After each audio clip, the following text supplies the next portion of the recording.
बिस्मिल्लाहिर्रहमानिर्रहीम।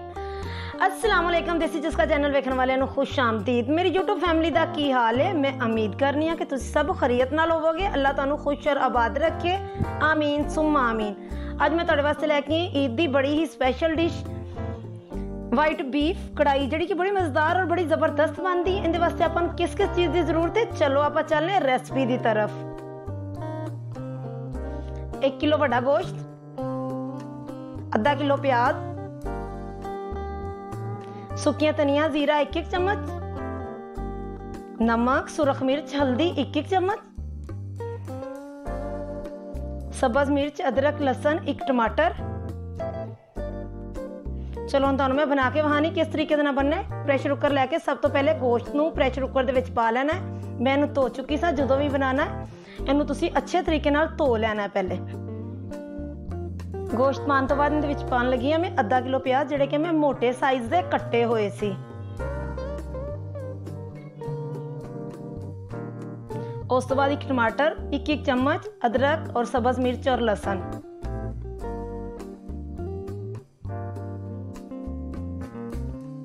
सुरख मिर्च हल्दी नमक 1-1 चम्मच,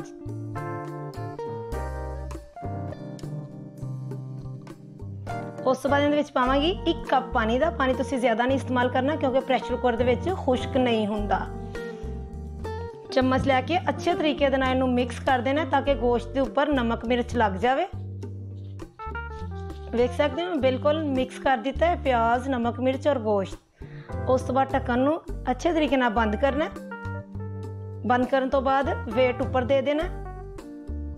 चलो हुण मैं चुल्हा चला के उपर रखन लगी हाँ। 40 मिनट वास्ते आप प्रेशर कुकर ऊपर रख दिता है। हुण आप चेक करने हैं कि अपना गोश्त उबलिया है या नहीं। 40 मिनट गुजर चुके ने। माशाल्लाह माशाल्लाह गोश्त बेहतरीन अपना गल चुके है, बिल्कुल खिलिया होया नजर आ रहा है। इनू हुण तुसीं अच्छे तरीके नाल जदों भी बनाना है इहदा पानी ना विच निकले, छानने दे नाल ही कढ़ना है ताकि पानी नुचड़ जाए। इस तरह ही थोड़ा थोड़ा करके कढ़ के कढ़ाई दे विच पा लेना है या किसी भी बर्तन च पा लेना है। पानी नूं लैदा कर देना है। ये बाद च इस्तेमाल होएगा। गोश्त की तलाई करनी, इस वास्ते अलग बर्तन च निकालना जरूरी है। अगर तुहानूं मेरी वीडियो अच्छी लगी तो वीडियो लाइक करना, चैनल सब्सक्राइब करना, बैल के निशान नूं दबा के आल ते जरूर सैट करना। कढ़ाई उपर रख दी चूल्हा चला के। उस तो बाद इहदे विच मैं 1 पाइया ऑयल दा पा रही हूँ। तकरीबन 1 तो 2 मिनट के विच ऑयल गर्म हो जाएगा। उस तो बाद जिहड़ियां बोटियां मैं छानने दे नाल लैदा कड्डियां सी वो मैं विच पातियां ने। इन्हां नूं कम से कम आपां 5 मिनट तलांगे। तलन दे नाल ये फर्क पैंदा है, कढ़ाई दा टेस्ट अपना ही बनदा है। यकीन जानो तुसीं एक दफ़ा बनाओगे तो तुहाडा जी चाहेगा कि असीं बार बार बनाइए। कल ईद दा दिन सी, कल मैं रेसिपी तैयार की सी। मेरे घर मेहमान आए सी, यकीन जानो उन्होंने इन्ना अच्छा लग्या, सब ने बड़े ही शौक नाल खाया है। जदों भी बीफ बनाओ उनकी तुसी वाइट ही कढ़ाई बनानी है। थोड़ा जी चाहेगा कि असीं बार बार बनाइए। सेहत वास्ते भी नुकसानदेह नहीं और मज़ेदार भी बड़ी ज़्यादा बनती है। अगर तुहानूं मेरी वीडियो अच्छी लगे तो कमेंट दे विच अपनी राय का इजहार जरूर करिया करो ताकि मैं तुहाडे वास्ते अच्छी अच्छी वीडियो लैके आ सकां।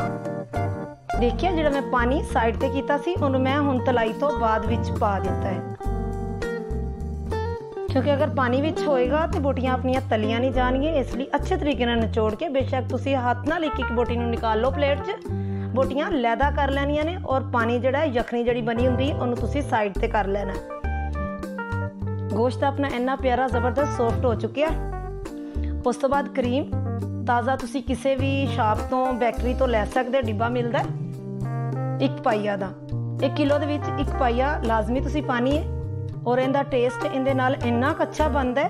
फिलहाल तो बहुत वाइट लग रही है, तकरीबन 5 मिनट लगणगे, बड़ी अच्छी भुनी जाएगी और तुसी देखना कि इहदा कलर कितना खूबसूरत आंदा है। माशाल्लाह माशाल्लाह कितनी अच्छी और कितनी खूबसूरत लग रही है। इनकी वजह तो गोश्त का कलर वाइट हो जाता है, इसलिए इनका नाम वाइट कढ़ाई रखा गया है। कालियां मिर्चां जीरा और सुक्कियां धनिया 1-1 चम्मच, 3 चीज़ां जिहड़ियां मैं तुहानूं खाइयां सी वो पा दित्तियां। उपर धनिया पा दित्तियां। तकरीबन ज़बरदस्त अपनी डिश तैयार हो चुकी है।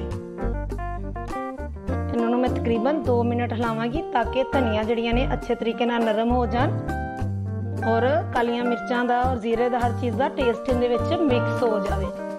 ज़्यादा देर हुण भुन्नण की जरूरत नहीं। अपनी डिश अच्छी तैयार हो चुकी है, तकरीबन इन्हूं 2 मिनट ही हिलाना है। देख सकते हो मिक्स हो चुकी है और घ्यो एक साइड से हो गया, बोटियां एक साइड से। मतलब है कि कढ़ाई मुकम्मल भुज चुकी है।